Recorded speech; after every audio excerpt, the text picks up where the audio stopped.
देहरादून के कैंटमेट बोर्ड स्थित वीरपुर आशा स्कूल का राज्यपाल retired lieutenant general Gurmeet Singh ने निरीक्षण किया। इस दौरान उन्होंने आशा स्कूल में पढ़ रहे विकलांग बच्चों से मुलाकात की, उनसे बातचीत की। राज्यपाल ने वोकेशनल रूम का भी जायजा लिया, जहां पर बच्चों को तमाम प्रकार की स्किल्स सिखाई जाती है, उनका स्किल डेवलपमेंट किया जाता है। इस दौरान उन्होंने कहा कि ये स्कूल साल 1984 से चलाया जा रहा है। शुरुआती दौर में इस स्कूल में 2 बच्चे पढ़ा करते थे, लेकिन आज इस स्कूल में बच्चों की संख्या बढ़कर 50 हो गई है, जो कि काफी खुशी की बात है।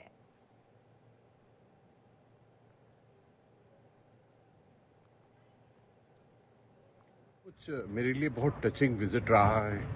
आज वीरपुर कंटोनमेंट के अंदर में जो आशा स्कूल चलाया जा रहा है, ये 1994 से चलाया जा रहा है और बहुत ही नम्रतापूर्ण जब शुरुआत की थी सिर्फ 2 बच्चे थे, एक कमरा था, और आज इतने सालों के बाद में 50 बच्चे हैं। And each child is a case study by himself कि उनके क्या चैलेंज है, ऑटिज्म है, बाकी डिसेबिलिटीज हैं। लेकिन जो आज मैंने देखा कि किस प्रकार से यहाँ की प्रिंसिपल साहिबा और टीचर्स उनको एक एक बच्चे को इंटेंसिव केयर, मतलब एक पर्सनलाइज कस्टमाइज केयर के साथ में बढ़ा रहे हैं। मेरा नाम समरा मिर्ज़ा है। मैं प्रिंसिपल गोल्डन की आशा स्कूल हूँ और यहाँ पर 30 सालों से वर्क कर रही हूँ। मेरे पास 30 इयर्स का एक्सपीरियंस है और हमारे पास intellectual disability, Down syndrome, autistic और सीपी बच्चे को एडमिशन दिया जाता है। यहाँ पर हम अलग अलग तरह से स्किल्स सिखाते हैं। सबसे पहले बच्चे का असेसमेंट करते हैं और उसकी बेसलाइन चेक करते हैं। जो बेसलाइन निकल कर आती है उसके अकॉर्डिंगली हम उनका आईईपी बनाते हैं और गोल सेलेक्ट करते हैं। उसके हम लॉन्ग टर्म टू गोल्स और शॉर्ट टर्म गोल्स। जब बच्चा हमारे पास आता है तो हम अलग अलग एक्टिविटीज़ के थ्रू उनको हम स्किल्स सिखाते हैं। मेरा नाम समरा। तो राज्यपाल गुरमीत सिंह इस स्कूल में पहुंचे, यहाँ पर पढ़ने वाले बच्चों से इन्होंने बात की। विकलांग बच्चों से बात करते हुए आशा स्कूल में जाकर वहाँ पर हालातों का जायज़ा लिया, साथ ही बच्चों को प्रोत्साहित करते नजर आए, उन्हें सम्मानित करते नजर आए और कहते दिखाई दिए कि 1984 से ये स्कूल आशा स्कूल चला आ रहा है। शुरुआत में एक छोटे से कमरे से इस स्कूल की शुरुआत हुई थी, मैं तब से जानता हूँ। 2 बच्चे यहाँ पर उस समय पढ़ा करते थे और अब यहाँ पर पढ़ने वाले बच्चों की संख्या 2 से बढ़कर 50 हो गई है और ये हर्ष की बात है।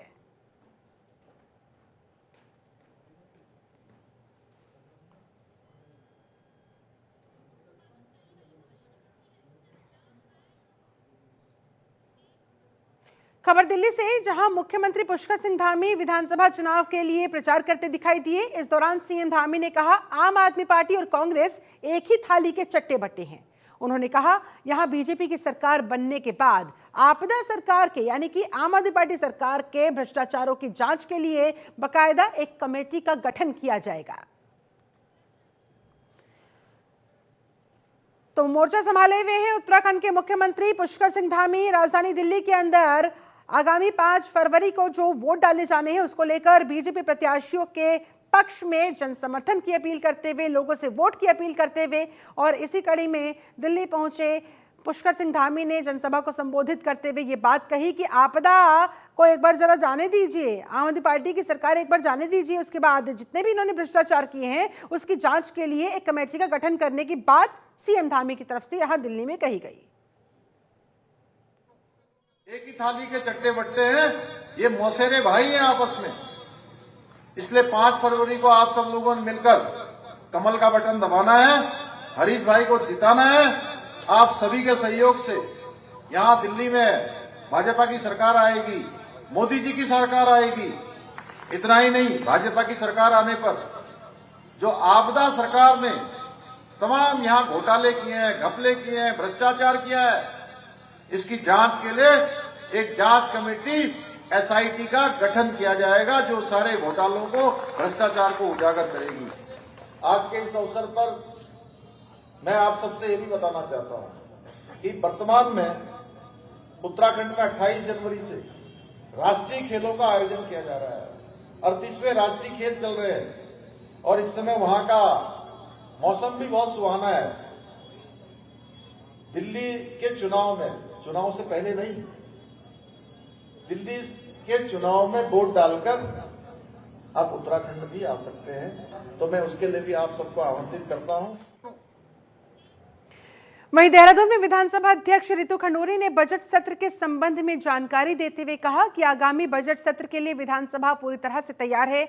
उन्होंने कहा इस बार भराड़ीसैंण और देहरादून दोनों सदनों का डिजिटलीकरण किया जाए। उन्होंने कहा गैरसैंण के भराड़ीसैंण में कार्य पूरा नहीं हो पाया, इस वजह से वो सरकार से अनुरोध कर रही है कि बजट को भराड़ीसैंण में कराने की बजाय देहरादून में ही कराया जाए। इस बार विधानसभा सत्र पूरी तरह से पेपरलेस होगा। बहुत ज्यादा जरूरत पड़ने पर ही पेपर का इस्तेमाल किया जाएगा, यानी कि डिजिटलीकरण की तरफ इस दिशा में ये महत्वपूर्ण कदम।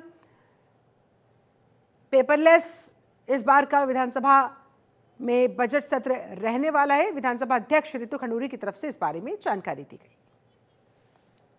मैं निर्णय नहीं ले रही हूँ, इसीलिए आपको बुलाया गया है।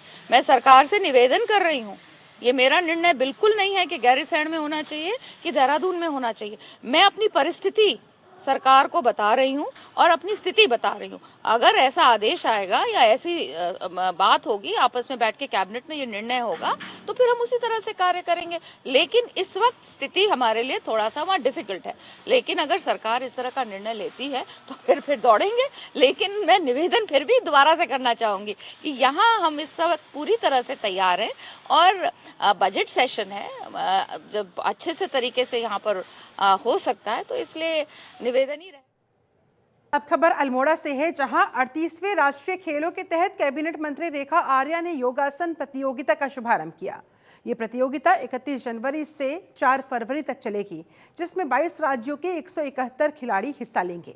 प्रतियोगिता 5 श्रेणियों में आयोजित की जाएगी, जिसमें पारंपरिक योग, आर्टिस्टिक पेयर, रिदमिक पेयर और आर्टिस्टिक ग्रुप शामिल है। इन सभी श्रेणियों में कुल 66 पदक दिए जाएंगे, जिनमें 22 स्वर्ण, 22 रजत और 22 कांस्य पदक शामिल है। मैं आज अपने अल्मोड़ा वासियों को बहुत शुभकामनाएं देती हूं कि आज जनपद अल्मोड़ा जो है वह योगासना का मेजबानी कर रहा है। 38 नेशनल गेम का एक महत्वपूर्ण इवेंट जो है योगासना है और उसकी मेजबानी जो है अल्मोड़ा के द्वारा, यानी कि एक पहाड़ी और सांस्कृतिक जनपद से होना बहुत ही शुभ संकेत है। निश्चित रूप से आने वाले समय में जिस प्रकार से 38वें राष्ट्रीय खेलों के इवेंट्स आज जैसे योगासना यहाँ पर अल्मोड़ा में हो रहा है, पिथौरागढ़ में बॉक्सिंग आज शुरुआत हो रही है, तो मैं समझती हूँ कि बहुत शुभ संकेत है आने वाले समय के लिए भी। जैसे हमारे माननीय प्रधानमंत्री जी ने कहा है कि अब जो है खेल जो है वो करियर की ओर अग्रसर हो चुका है, तो मैं यही उम्मीद करती हूँ कि हमारे बच्चे इसमें बेहतरीन प्रदर्शन देते हुए अपने करियर के रूप में योगासना को भी अपनाएंगे और अपने बॉक्सिंग को भी अपनाएंगे और अलग अलग इवेंट्स में जहाँ हमारे खिलाड़ी पार्टिसिपेट कर रहे हैं, निश्चित रूप से ये उनके करियर में चार चांद लगाने का काम करेगा। वहीं उत्तराखंड के सारे मेडिकल कॉलेजेस में मरीजों से एक समान यूजर चार्ज लिया जाएगा। इसके तहत ओपीडी, आईपीडी रजिस्ट्रेशन के साथ ही वार्ड चार्ज समेत एम्बुलेंस के लिए भी यूजर चार्ज एक जैसे कर दिए गए। नए आदेश के बाद सभी मेडिकल कॉलेजेस से जुड़े अस्पतालों में ओपीडी की रजिस्ट्रेशन फीस 20 रुपये रहेगी, जबकि भर्ती के लिए आईपीडी रजिस्ट्रेशन चार्ज 50 रुपये कर दिया गया। जनरल वार्ड की फीस 25 रुपये, प्राइवेट वार्ड 300 रुपये और एसी वार्ड का चार्ज रहेगा 1000 रुपया। एम्बुलेंस का चार्ज पहले 5 किलोमीटर के दायरे तक के लिए 200 रुपये था, इसके बाद 20 रुपये प्रति किलोमीटर चार्ज किया जाएगा। जैसे बताना चाहती हूँ कि जैसे गवर्नमेंट हॉस्पिटल्स, जैसे हमारे डिस्ट्रिक्ट अस्पताल हैं, सब डिस्ट्रिक्ट हैं और पीएससी और सीएससी हमारी जो होती हैं गवर्नमेंट फैसिलिटी, तो उसके रिगार्डिंग हमारा एक जियो हुआ था 21 अगस्त 2024 में, वो हमारा पास हुआ था कैबिनेट से। उसमें हमारी जो दरें हैं वो फिक्स कर दी गई थी, पहले थोड़ा डिफरेंट थी। अब हमारी जो दरें निश्चित की गई हैं वो पीएससी और सीएससी, मतलब जो प्राइमरी हेल्थ सेंटर और कम्युनिटी हेल्थ सेंटर में हमारी जो है 10 रुपये यूजुअल 10 रुपये पर्ची के जो है ओपीडी चार्जेस हैं, और डिस्ट्रिक्ट और सब डिस्ट्रिक्ट में हमने जो है 20 रुपये कर दिए। तो ये हमारा ओपीडी है। ऐसे हमारा इंडोर का भी हमारी जो चेंजेस हुए हैं, ये हमारी जो भर्ती मरीज हैं तो 3 दिन तक तो हमारे कोई उसमें चार्जेस नहीं होते हैं। चलिए इसी के साथ उत्तराखंड की अहम खबरों में फिलहाल बस इतना ही। आप बने रहे जनतंत्र टीवी के साथ।